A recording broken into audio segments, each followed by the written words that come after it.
Well, the presentation that I am going to give is going to consider above ground and below ground responses to global change drivers with particular reference to islands, fires and invasive organisms. But before I begin, I'd first of all like to thank the organisers of this conference for organising this amazing event and for the opportunity to participate in it. Now, does this work? No. 1, 2, 3. Try, push harder. No, it doesn't seem, great. Okay, so in this conference I was mandated to say something about threats of global change to soil biota. And in this context, I'll first of all start by describing a literature analysis that 4 of us carried out about 6 years ago, but whose conclusions I think still hold. It is an exercise in which we basically went through the literature and extracted studies which had each looked at the effect of a global change driver on a biotic interaction. And this in a single diagram is essentially everything that we found. We considered 12 different types of interactions. How this is interpreted is that a green arrow indicates that the interaction is primarily positively affected by global change, and a grey arrow indicates that the effect is primarily negative. 2 of the 12 interactions we looked at were in the soil. One involved the decomposer food web, and the other plant mycorrhizal associations. And what this reveals is that there's quite a lot of context dependency. There's both grey and green. Some studies provide evidence for positive effects of global change, others provide negative effects, both for the decomposers and for the mycorrhizal associations. So this breaks down the response to the decomposer subsystem a little more. This panel here is the same one that I had in the previous slide, positive and negative effects of decomposers, but with differing responses to different global change drivers. Mostly negative effects of land use, for example, or land use intensification, or biological invasion, and more often than not, positive consequences of CO2 enrichment and nitrogen deposition. Similarly, with regard to the mycorrhizal subsystem on the next slide, coming up, no?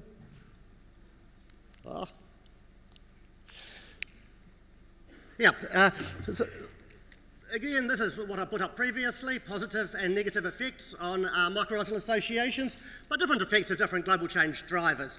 For example, mostly negative effects of N deposition, most generally positive effects of CO2 enrichment. So it's apparent that when we consider global change drivers on the below ground subsystem and their threats, the effects are somewhat variable, positive or negative, depending on, for example, the driver involved, environmental context, and a whole range of other reasons. And in this context, I'll now describe 2 pieces of work that I've been involved with, each of which have looked at threats of certain global change drivers, but which have differing implications. One involving lake islands in northern Sweden, where the main global change driver is fire regime, as driven by both climate change and land use change, and another involving New Zealand rainforests, where the main driver we're looking at is biological invasions by large mammals. And in both cases, I'll consider the consequences for the soil biota and the ecosystem processes that the soil biota drives. Now, the system we work with involves burning islands, such as this one here. This is not actually one of our islands, it's a burning island actually in Yellowstone Lake, but our islands burn in much the same way. And by way of context, our system is in the boreal forest, which,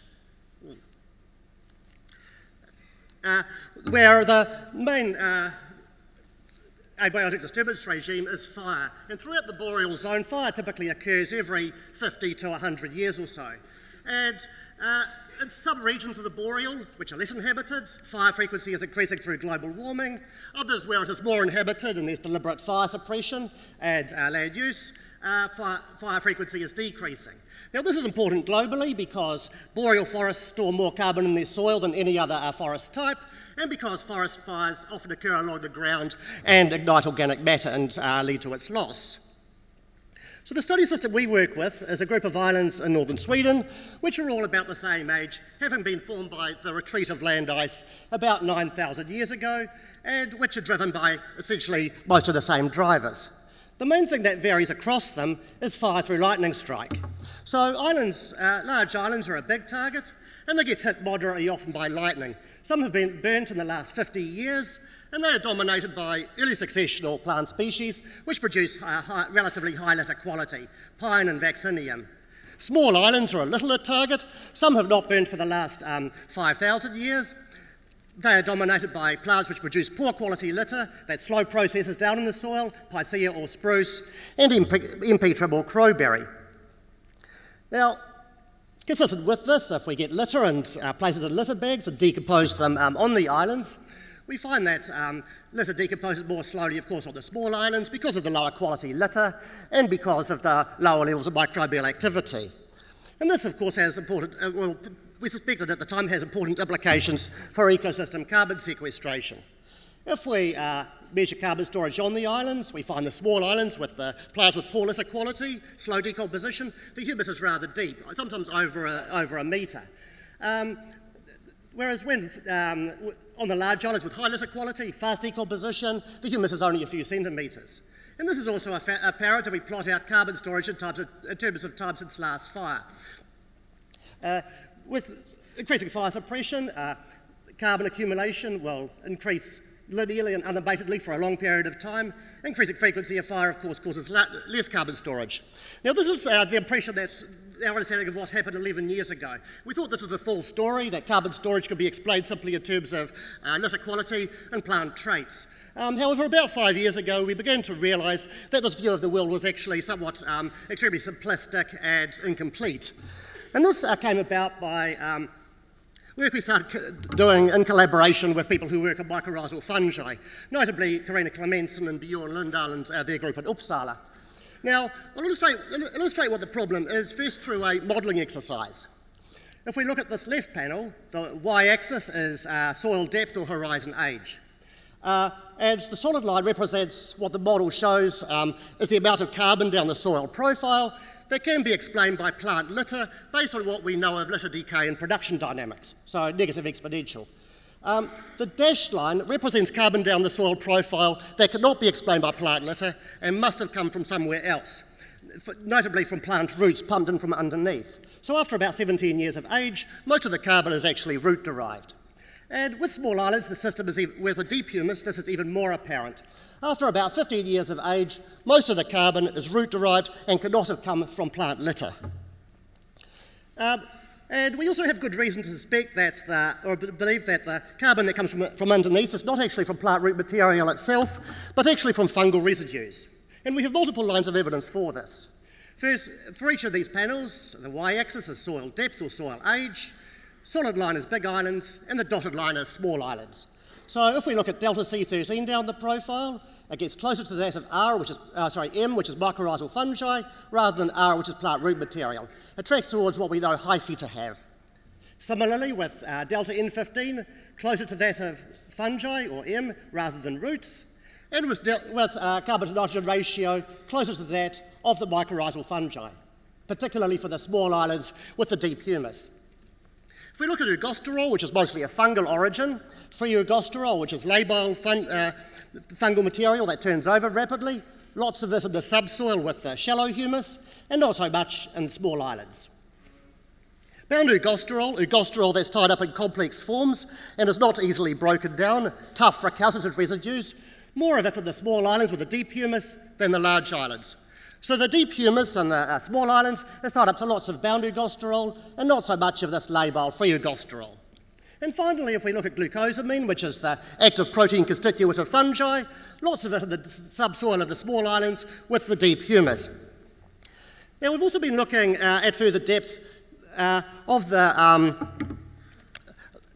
what happens below ground with the fungi by using molecular approaches, 454 pyrosequencing, and more lately we're getting into Illumina. But I'll just show three panels that illustrate the points I'm trying to make here. Firstly, aerocoid mycorrhizal fungi. These are fungi that produce recalcitrant residues that break down slowly and tie up nitrogen and impair soil processes. Small islands with the dotted line, we have rather a lot of aerocoids, less on the big islands. Panel C, which is cord-forming ectomycorrhizal fungi. These are fungi that produce hyphae that explore soil volumes rapidly and turn over rapidly and autolyse behind themselves. lots more on the large islands with shallow humus, and not so much the small islands. So the deep humus on the small islands is tied up to lots of these folk, and not so many of these. And I'll also point out litter-associated saprotrophs, because these are the abundant only in the upper part of the soil profile, which is the part of the soil profile that we believe is driven primarily by plant litter. We've been exploring the fungal results in a little more detail recently. This here shows an ordination biplot of all of our soil samples. Basically, the big circles are big islands, and the little circles are little islands. Green is near the soil surface, blue is deeper down the soil profile. And so what we have here are small islands which are associated with low productivity and high soil carbon, fungal communities at this end associated with high productivity and low soil carbon storage. And the next slide, when it comes up, if it comes up, there it is, explores this in more depth. This panel here is the same one that I put up in the previous slide, and the three other panels represent ordination of the fungal communities in exactly the same ordination space. What this here shows is the resolution doesn't look so great actually. What this shows is the ectomycorrhizal fungi, lots of them in this part of the diagram, which is the part of the diagram where we have the shallow humus and fast turnover. These are the fungi that produce the labile hyphae. This panel shows the ascomycetes, many of which are aerochoid mycorrhizal fungi, and produce residues that turn over slowly and break down slowly. So they contribute to the high levels of organic matter that accumulate on the small islands. And this panel shows the litter-associated fungi, which occur in the upper part of the soil profile, where the majority of the carbon is derived from plant litter. I'll also say something about fungal diversity in our system, and I'll illustrate this by referring to a study that was actually published last week. Basically, what these folks showed is that fungal diversity increases with increasing latitude, probably like most eukaryotes, but more to the point, the ratio of plant diversity to fungal diversity also increased with increasing latitude. This here is the part of the world where we work as this sort of high latitude system. And this shows a map, essentially, of the same ratio, plant to fungal diversity. The thing which stood out for us is that the place where we work is up here. The blue is the coldest part of the graph, which means that our system has a disproportionately low plant diversity relative to fungal diversity, or to flip it the other way, very high fungal diversity relative to the diversity of the plants. And this is apparent even if you walk around the forest. This is a forest that's typical of our study system. It's a forest in central Sweden, very low plant diversity, a single species of conifer, it's Norway spruce, and a very poor low diversity understory. Yet, as Karina Clemenson shows, if you walk around the forest for even a few minutes, you'll see a whole wide range diverse of sporocarps, parasites, ectomycorrhizal fungi, saprophytes. So there's phenomenal fungal diversity associated with this very low plant diversity. So our system is characterised not just by having fungi playing a very major role in carbon storage, but also representing a disproportionately large contribution to the total diversity of the system. Now, on the small islands, we have plants that produce residues that are highly recalcitrant, but more to the point, also fungi that produce residues that tie up nitrogen. And consistent with this, we find that nitrogen supply from the soil for plant growth is less on the small islands. And this sets a feedback in motion that impairs productivity on the small islands. We've measured productivity in various ways: tree production using tree rings and allometric equations, tree litter fall, and dwarf shrubs. In all cases, less production on the small islands because of lower rates of nitrogen supply from the soil and uptake from the plants. So this diagram shows essentially our understanding of the system as it stands. We've moved away from this prevailing paradigm that carbon is driven primarily by plant litter and ultimately plant traits, and have an understanding that's more focused on what the mycorrhizas do. On the large islands, we have cord-formed mycorrhizae that form labile hyphae that turn over fast, releases lots of CO2, so low carbon accumulation, and high nitrogen mineralisation that maintains high productivity of the plant community. The small islands, we have the stress-tolerant aerochoid mycorrhizal fungi. They produce residues that are much more resistant, leading to lots of carbon accumulation and low mineralisation of nitrogen, so impaired productivity. Now this is relevant to global change. As we move in this general direction, this is the direction we move if we get more frequent fires, such as is occurring through global climate change and less inhabited regions, and increasing land use change and habitation of the boreal forest drives things more in this direction. Okay, I'll now move on to a second example which has somewhat different implications, and this involves invasive mammals in the New Zealand rainforest.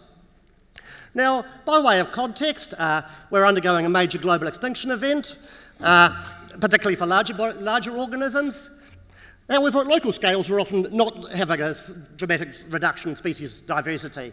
This is apparent, for example, in analyses such as this here, which shows the ratio of species richness due to people and, at local and regional scales relative to the natural species richness that would occur if people weren't present.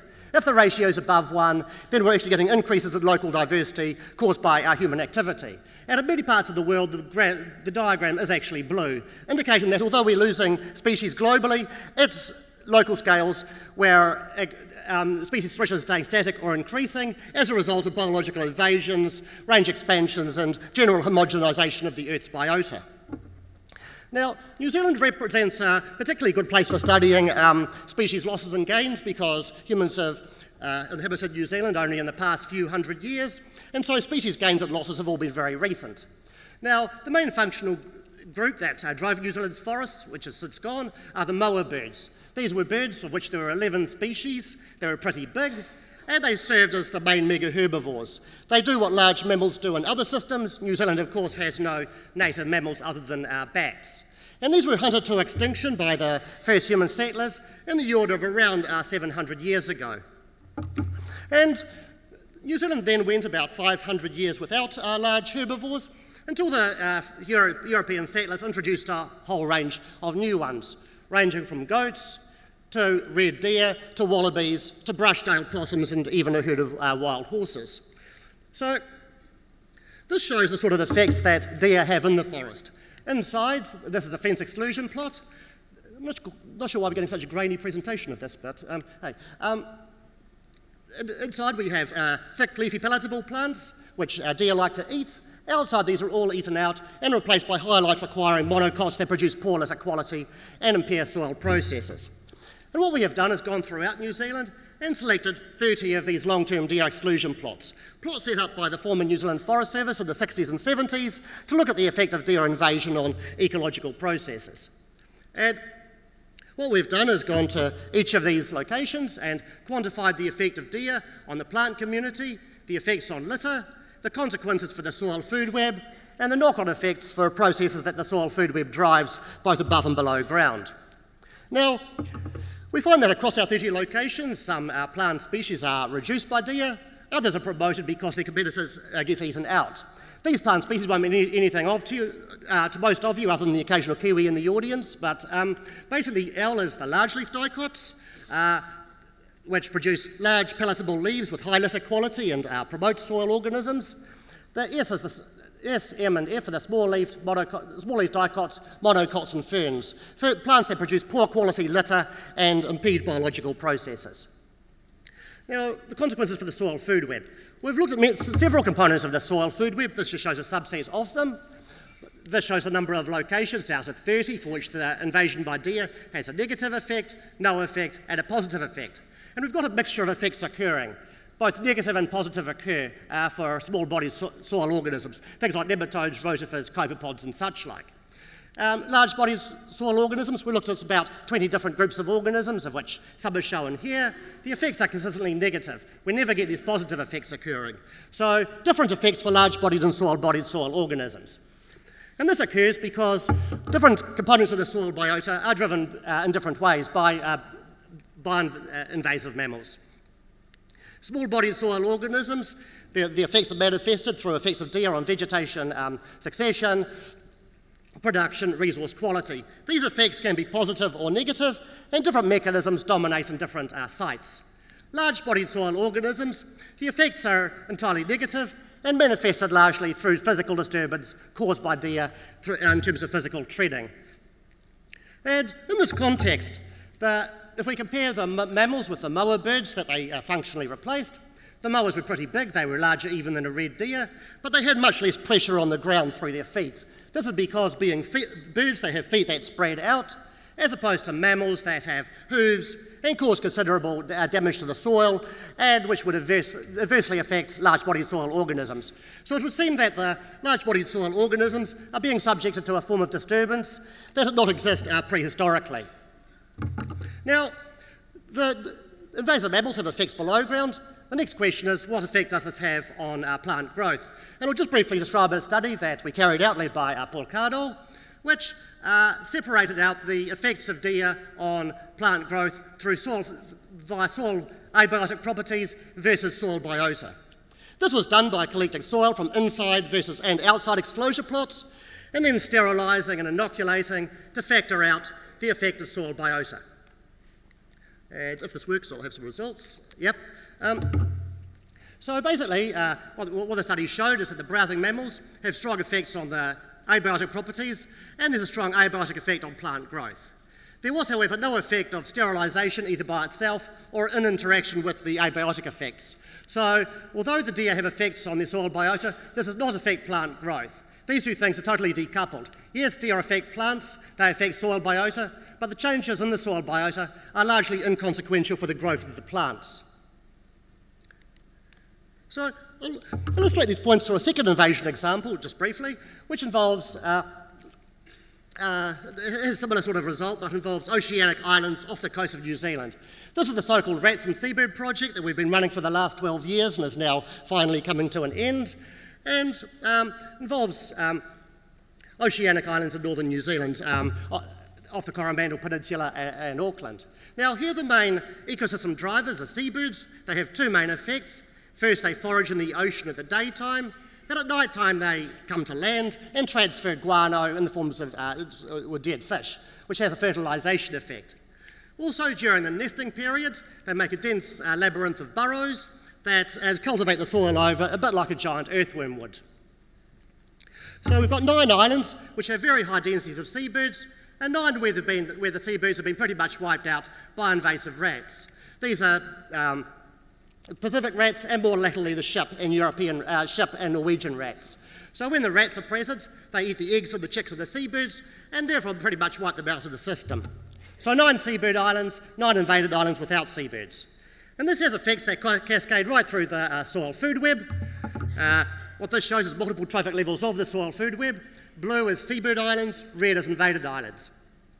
And the effects of seabirds on the soil food web are consistently negative, persisting through many trophic levels. This is also true if we look at large-bodied soil organisms.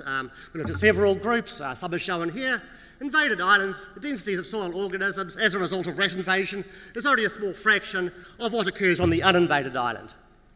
So again, as for the deer example, the question emerges as how this knocks onto plant growth. Well, if we get soil from invaded and uninvaded islands and grow plants in them, they grow much better in the rat-free uninvaded soil than soil from invaded islands, and they also take up higher levels of foliar nutrients. And this may occur through 2 mechanisms, just like the deer example, either through the invasion influencing the abiotic pathway or the biotic pathway. And again, just like for the other example, we've tested this using soil sterilisation experiments. We collect soil from invaded and uninvaded islands, sterilise and inoculate. And we find that, again, just like the last example, there's a strong effect through here. The seabirds fertilise soils, abiotic pathway promoted, plant growth promoted. And there's no effect here. Yes, the invasion has strong effects on soil biota and it affects plant growth, but there's a total disconnect between the response of soil biota and the growth of plants.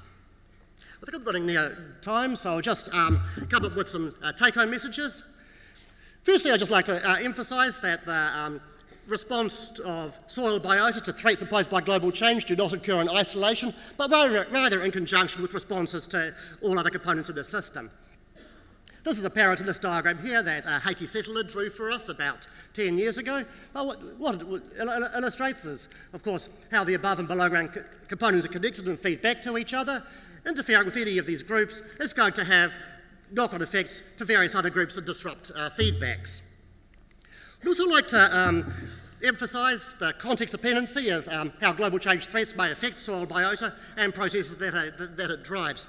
This is the diagram I put up at the beginning, positive and negative effects of global change on various interactions in the soil, decomposers, mycorrhizal fungi. And this context dependency is also apparent through the two examples I gave. They actually have some similarity. Both of them involve global change influencing some sort of disturbance regime that affects soil biota and ecosystem processes. In the first example, there was a strong coupling between the plant response and the ecosystem response. The second example I gave, invasive organisms, there's strong decoupling. Plants and soil biota responded entirely independently. And thirdly, I'd just like to draw the issue of spatial and temporal scale. Soil biota operate at very local spatial and temporal scales, but through various feedbacks and mechanisms, interact with phenomena that occur at much larger scales, including those that are more relevant to global change. This, therefore, means a lot can be gained by looking at large-scale studies, for example, observational studies that represent large spatial and temporal scales, kilometres, hundreds of kilometres, and hundreds or thousands of years. And in this context, I'll just finish by presenting a diagram that Lawrence Walker and myself published a couple of months ago. The article itself was focused on plant succession, but the model applies just as well to soil organisms that operate at this scale. Through various mechanisms and pathways, they interact, they both drive and respond to various phenomena that occur at much larger spatial and temporal scales, including those related to global change. And since there's a red light, I will finish and thank my various collaborators who have contributed to the ideas and data given in this presentation. Thank you.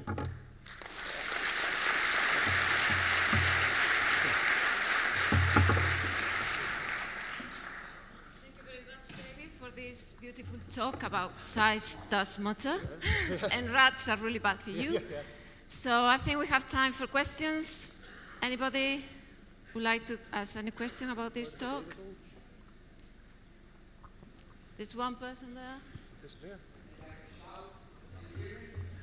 No, without a speaker. Yeah. That's better. That's better. Hi, I was wondering in the, congratulations for the talk, first of all. In the talk about the effects of deer in New Zealand forests, you mentioned that the effects on large-bodied soil invertebrates is mainly due to physical disturbance, like trampling, treading, whatever. Yes, But is it a speculation on the mechanism? Are you sure that it's that way and not, for instance, the disappearance of, refugia of a litter layer for this species? How do you know there's actually the trampling that's killing those invertebrates? Well, we can actually factor out litter, sort of loss of litter, because we've quantified litter on each site, and the amount of litter does not actually change. The quality of it changes in some cases and not others, but the total amount of litter is actually there. In terms of trampling, the evidence is more indirect. There is some historical study done years ago where somebody got small bits of glass, a bit like watch glasses, and put them inside and outside exclosures. And these fragile bits of glass broke much more outside the exclosure. So the deer were trampling, causing physical disturbance and smashing up these watch glasses. To illustrate this further, of course you need some further experiments, which we would like to do sometime, but for us the trampling is the most plausible explanation and the simplest one. Yeah. Any more questions? Another? Yeah. Someone over there? I thought there was somebody. No? No, there wasn't? I have one. Sure. I was very surprised that the abiotic effects were more overriding than the biota when you sterilize your zones. That was quite unexpected. What are the mechanisms or the reasons for that? Well, the reason is that I think the relative importance of biotic and abiotic factors in driving ecological processes varies hugely with environmental context. And we just happen to be working in a system which, for whatever reason, the soil biota is perhaps not so important in driving ecological responses. It's strange, but I mean, But on the other hand, there are other examples of where above-ground and below-ground responses show coupled, are decoupled, other cases where they're coupled. And I think one of the big challenges is understanding why decoupling occurs sometimes and really strong coupling occurs other times, even among the same sorts of organisms, but in different settings. Yeah. Yep. Yeah. Anybody else? Yes. One question here. Yeah. Two now. Yeah, oh well. Yeah, maybe there's one to few. Well, catching up from that question, could it be that the soil biota effects, that you don't catch them in short-term plot experiments because you're looking at decomposer effects and not at pathogen or mycorrhizal effects? It could well be. I wouldn't discount that possibility. And I mean, certainly in this deer study, there is some evidence that mycorrhizae may have some involvement in explaining the story. So, yes, I mean, it's possible. I mean, but on the other hand, there's other studies which would show these sort of feedbacks. So, yeah. Oh. More from one? Yeah. So then now the nasty question, how to decouple pathogen effects from decomposer effects in plot experiments? Yeah, this is something we've been talking about rather a lot. Yes, we were Skyping about this a couple of months ago. Yeah, it's a challenging one because, of course, the decomposer effects occur at very different timescales to the pathogen effects. So you need an experiment, I think, that will encapsulate both these short-term effects and these long-term effects. It'd be fun to see something like that up. We should do it. Yeah, yes. Yeah. And there was another one. Yeah. Someone, yeah, I think Harry and Sam was, yeah.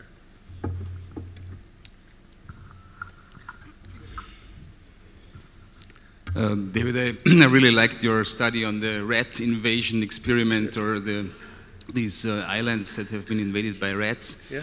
And being at this Soil Global Biodiversity Conference, I wonder if the next study could be one with an Earth without human invasion and one with human invasion, and if we could extrapolate your results. It'd be fun. So I like having sort of a series of islands with people living on them and with people out living on them, for example. That'd be interesting, yeah. Yeah. You're on for it? Yeah. Yeah. What to do with the answer? Pardon? What to do with the answer? Yeah, exactly. Yeah. Exactly. Yeah.